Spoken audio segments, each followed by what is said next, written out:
Hello dear friends, this is Phone Support Channel. Before you start watching this video, please subscribe to the channel and give it a like.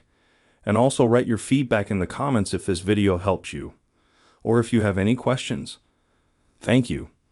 In this video, I want to show and tell you how to change your first and last name in Snapchat in a couple seconds. To do this, you go into the app. You open up your profile. Next, you click on this button at the top. And this is where you see your first and last name. You can change them. How do you do that? You click here.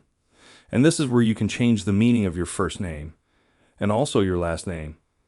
Click on Remove Name or Next and Save. As you can see, this is a very simple and quick way. Done. There is nothing complicated. If you like this video, put likes and subscribe to the channel. And also watch other useful videos on the channel. That was Phone Support. Bye bye. See you later.